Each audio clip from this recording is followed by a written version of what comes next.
The Viet Cong scout stopped so abruptly that the man behind him almost collided with his pack. Something on the jungle floor, something small, almost insignificant, had frozen him in place. A footprint. Light, precise, almost too perfect. He knelt in the damp earth, brushing away the top layer of leaves. The shape became clearer.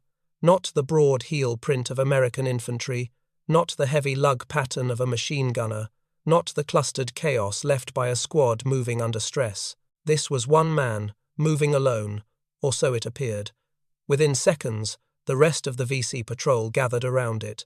Their commander, a wiry veteran who'd spent years studying American tactics, leaned in. He didn't like what he saw.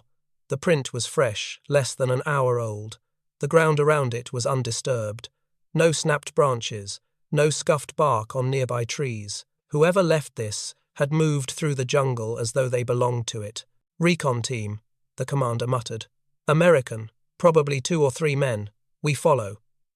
The patrol broke into a silent, practiced movement, rifles raised, eyes scanning the undergrowth. They believed they were the hunters. They believed they were close. But they were wrong. 100 meters above, on a shadowed ridge shielded by tangled vines and dripping leaves, a pair of Australian SAS eyes watched them through a narrow slit in the vegetation. The print on the trail below, the one the VC had taken as a clue, was not a mistake. It was an invitation. Sergeant Alan McDoran, the patrol's lead scout, whispered without turning his head, "They've taken the bait." Beside him, the patrol commander nodded once. That was all. No radios. No chatter. No unnecessary movement. The 5-man SAS patrol had been following this VC unit since before dawn. When they realized the enemy was drifting too close to a supply route they needed mapped, the Australians made a decision. Let the VC think they were pursuing someone. Let them follow. Let them reveal themselves. That single footprint, placed deliberately in soft earth, had done exactly what it was meant to do. It had pulled the VC off their intended path and into a section of tangled terrain where the Australians could watch every angle without being seen themselves. Down below, the VC continued their cautious advance, rifles raised, scanning left and right for shadows that didn't belong. They thought the jungle was hiding Americans ahead of them. What they didn't realize, what they couldn't realize, was that the jungle was hiding Australians behind them, watching them, measuring them, learning their pattern of movement with the patience of men who had been trained to outwait the night itself. The VC patrol believed they were tracking an enemy. But even now, before the first contact, before the first shot, before the first claymore snapped open the air, they were already the ones being tracked. And the jungle knew it. The ridge was shaped like a horseshoe, steep, uneven, choked with foliage that made movement near impossible for the untrained. That's why Doran had picked it. By the time the Viet Cong patrol reached the forest basin below, the 5-man Australian SAS patrol had already been in position for hours. They hadn't spoken since sunrise. They hadn't needed to. Every movement had been mapped in advance, every position marked in the mind. At the western curve of the ridge, Private George Blue Masters knelt behind a fallen tree. Rifle rested on a pile of moss-covered stones. His arc of fire covered the northern approach. His field of vision, narrow. His trigger discipline, absolute. His orders, hold fire unless initiated. 10 meters south, Corporal Mark Halley set his claymore. Not buried, not hidden, just angled slightly up, slightly left precisely where enemy feet were likely to step if they pursued the bait too far. He covered the trigger wire with wet leaves, then rolled back onto his belly, camouflaged cloth pressed against the dirt. The patrol's medic and signaller, Henderson, crouched deeper within the foliage near the crest. His gear was packed tight, every metal buckle wrapped in tape, every surface dulled. He didn't touch the radio, not unless the order came from the patrol commander, and even then, it would be one burst, short, coded, final. At the center of the setup lay Sergeant Doran, motionless beneath a jungle fern so thick with condensation it dripped onto his back every few seconds. He didn't flinch. He didn't blink. He watched. Below them, the VC patrol broke formation slightly. No more file. They were fanning out, searching, still following the false trail, still unaware of the trap closing around them. From above, the Australians counted them. 11 men. 1 RPD gunner. 2 officers. The rest carried AKs and moved like they'd done this before. But they weren't trained for ghosts. The Australians didn't dig in. They didn't prepare a firefight. Their doctrine wasn't built on winning gun battles. It was built on avoiding them, killing quickly, escaping clean. The patrol commander made a hand signal. Simple, final. If the VC stepped inside the line, the invisible perimeter defined by the Claymore's blast radius, by Blue's sightline, by Halley's angle, they would strike. But not a second earlier. The jungle held its breath. One VC paused, turned toward the ridge, eyes narrowing. Maybe he saw something. A shimmer, a shadow, a flicker of green on green that didn't belong. His hand reached for his weapon. Doran's finger tensed. Then the soldier turned back, a call from his officer. He moved on. The Australians didn't exhale. They didn't relax. They simply watched. Still, cold, ready. This wasn't just a kill mission. It was a study in behavior, an operation as much about information as elimination. If the VC kept following the false trail, they'd walk into the zone. If they pulled back, then the game changed. Either way, the phantoms were ready. The jungle around Phuoc Tui shifted subtly, slowly but to trained eyes. It was enough. Doran's patrol, eyes half covered in green paste and minds tuned to the forest's rhythm, began to notice a change. The VC weren't just tracking anymore. They were circling.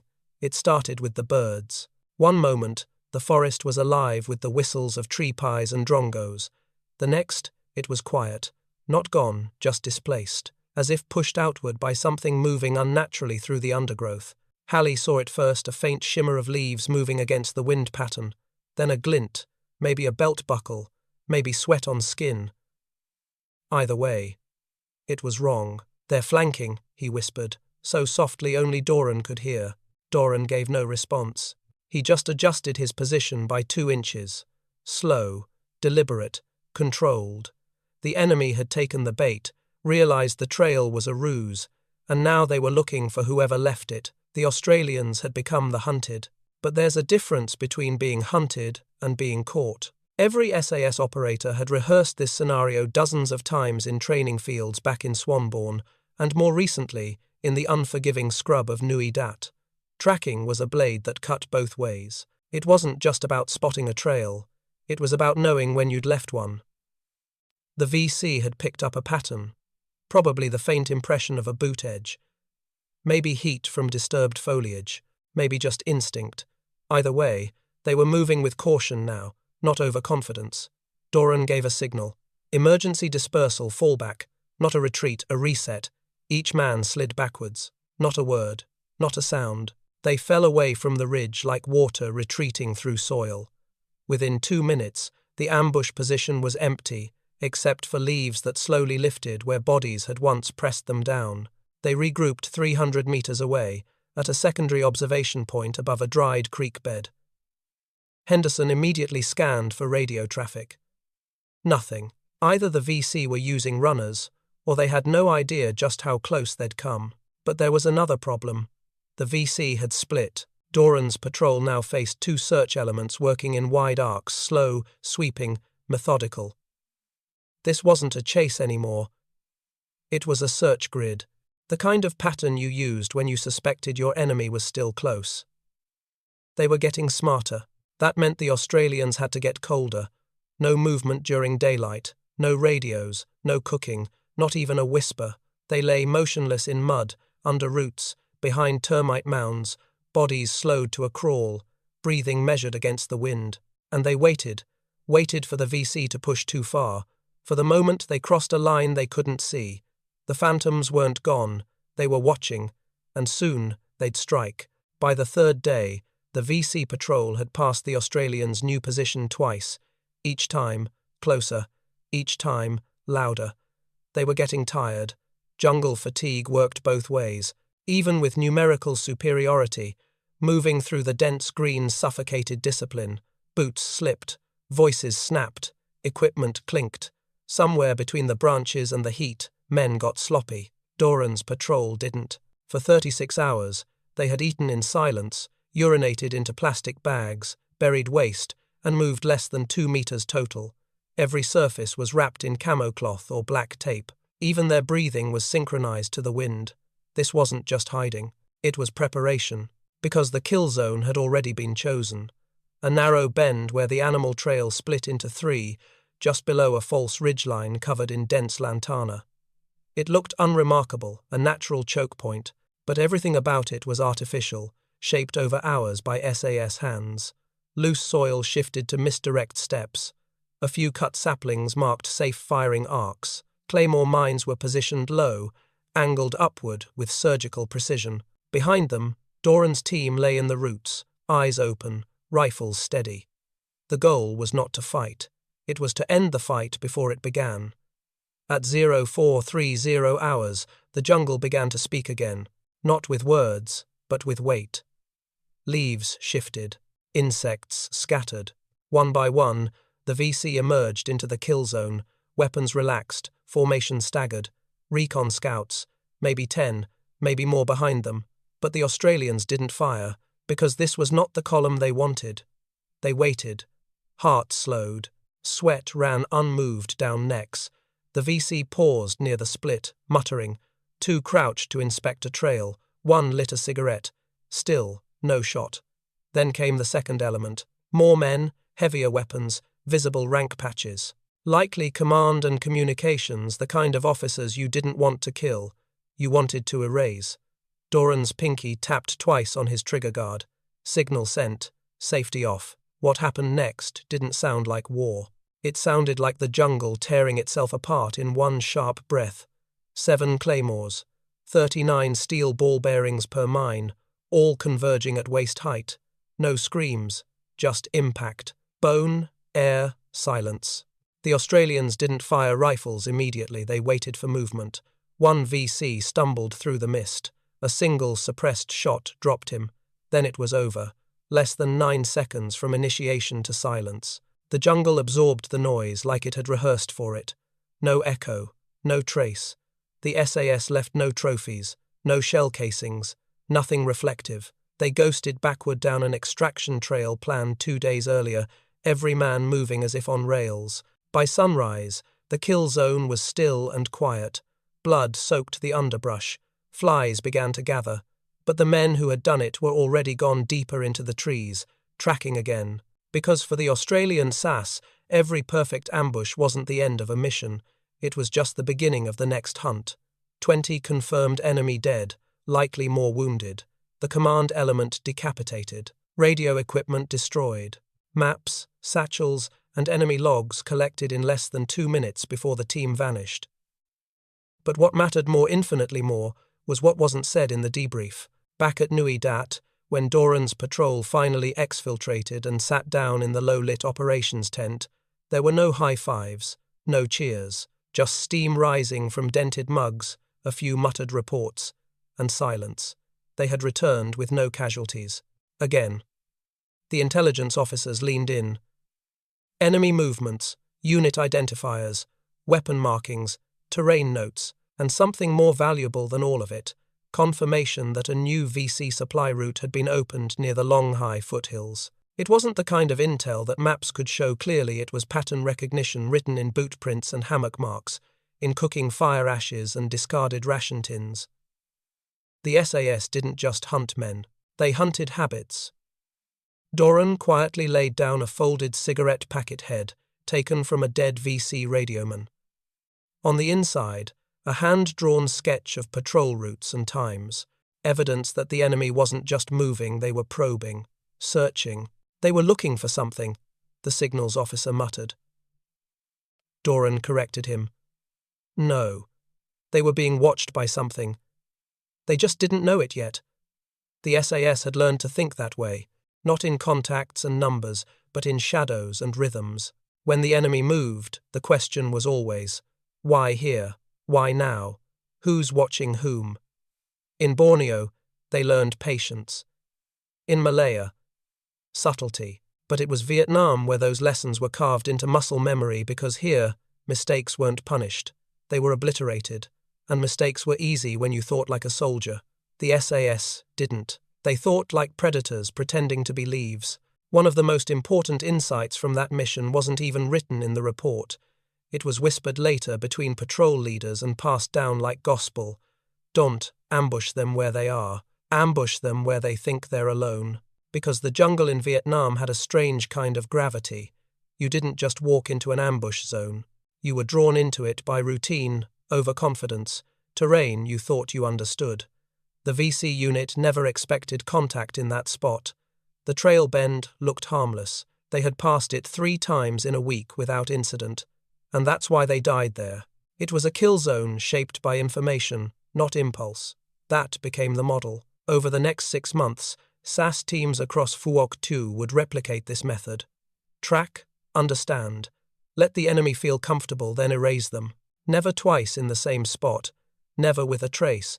They weren't just shaping the battlefield. They were rewriting the rules of engagement. And somewhere in the jungle, the VC were learning that lesson the hard way. One silent ambush at a time. To the untrained, it was an obstacle, thick, wet, chaotic. To the American infantryman, it was enemy terrain. To the Viet Cong, it was home. But to the Australian SAS, it was a tool. They didn't just move through it. They listened to it. They studied its moods, and eventually, they learned to speak its language. Phuoc Thui's triple canopy jungle was a living entity, light-filtered green and dim through dense overgrowth. Sound warped in strange ways. A snapped twig could echo for meters. A whispered breath might not carry at all. Rain fell in sudden sheets, and steam rose from the ground like smoke. The forest floor was a shifting patchwork of mud, roots, and silence. To survive here, the SAS became part of it. They taped down every metal buckle to stop clinks. They blackened reflective surfaces. Even the stitching on their uniforms was dulled. No white, no shine, no noise. Before every mission, patrols would rub mud into their hands and faces, not for show, but to erase scent. The enemy wasn't always watching, but he was always smelling. Cigarette smoke, canned rations, sweat, all could betray you, but nature, if used properly, could hide you better than any camouflage net. SAS operators learned to time their movements with gusts of wind. A loud bird call wasn't just a distraction, it was a signal to move a foot forward. When the forest went quiet, they stopped. Every bird, monkey, and insect was a tripwire. And if the bird stopped singing, that meant someone else was nearby. "We never walked on the trail," one SAS trooper recalled. "That's what the enemy expected. We walked beside it, uphill, downhill, through the thickest brush. We let the jungle scratch and tear at us, because the alternative was death." They also used terrain to their advantage.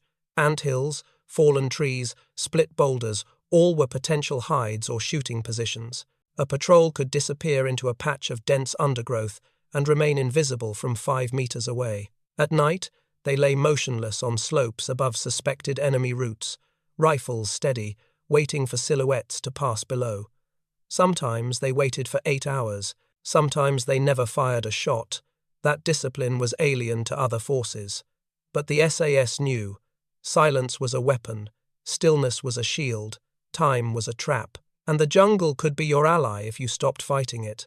More than once, patrols let enemy units pass within meters without engaging, not because they were afraid, but because they were patient, because that wasn't the moment. The moment would come later when the enemy thought they were safe.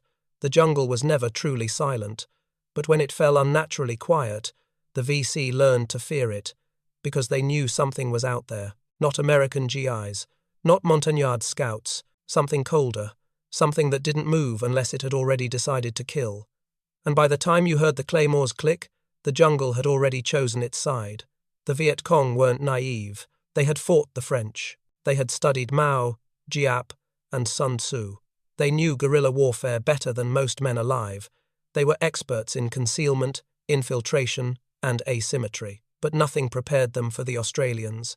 By late 1966, whispers of a new kind of enemy began spreading through Viet Cong ranks in Phuoc Thuy province.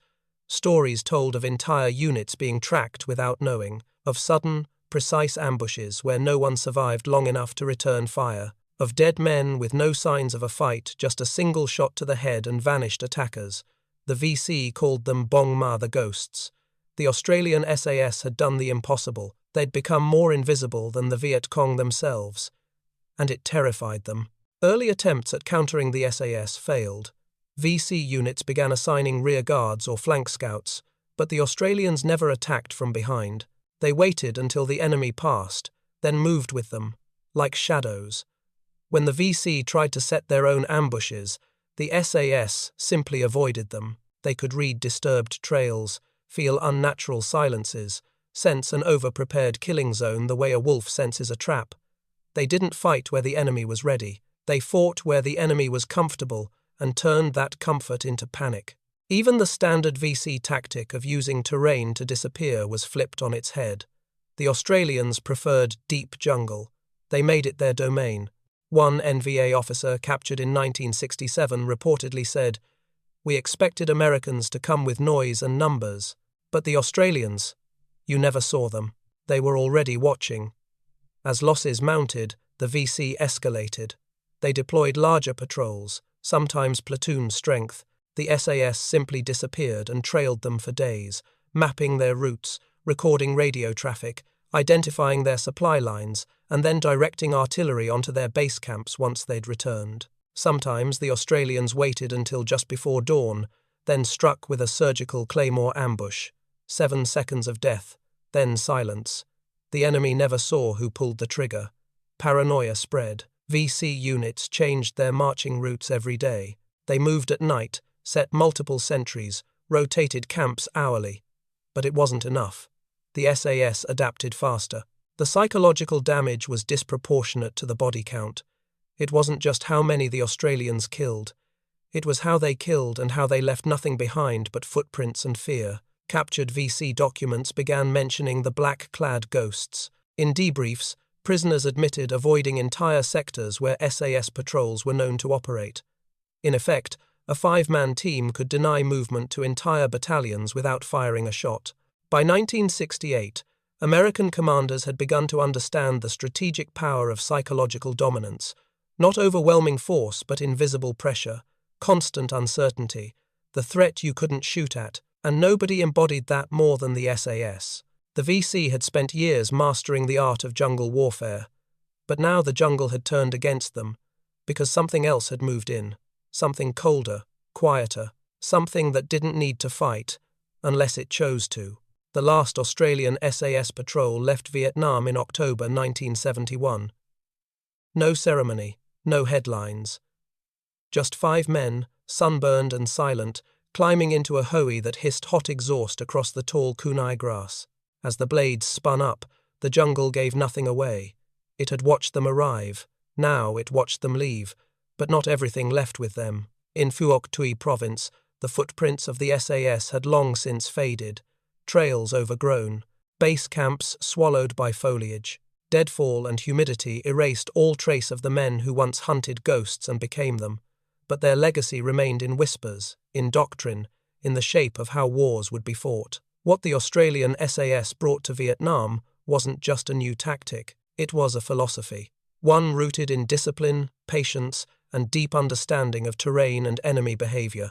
A way of fighting that didn't seek to overpower but to outthink, to win not through blood, but through fear, through knowing when not to shoot. Their kill ratios, often exceeding 100-1, were not just statistics. They were proof that 5 men, properly trained and absolutely focused, could shape an entire battlefield without ever revealing themselves. They didn't chase victory. They waited for it, shaped the conditions around it, became invisible until the moment they chose not to be. For the Viet Cong, the psychological damage lingered long after the Australians had withdrawn. Internal documents from the late stages of the war referenced entire sectors considered denied zones due to invisible enemy presence. These weren't based on confirmed contacts. There were no gunfights, no bodies, just rumors of movement, sudden disappearances. The feeling of being watched. Even in absence, the SAS still fought. For the Americans, the SAS left something more tangible, an example. U.S. Special Forces and LRRP teams that operated alongside the Australians took home lessons that would echo for decades. Noise discipline, scent suppression, tracking, intelligence-first targeting, and above all, restraint. These became foundational for modern special operations. In Afghanistan, Iraq, Timor, and elsewhere, these principles would surface again. Ghosts re-emerging in different jungles, different deserts, but always the same mindset: don't just fight, no, don't just move, disappear. The men themselves, those few who made it through SAS selection, who hunted in silence, who spent days motionless in the bush, returned to a country that didn't fully understand what they'd done.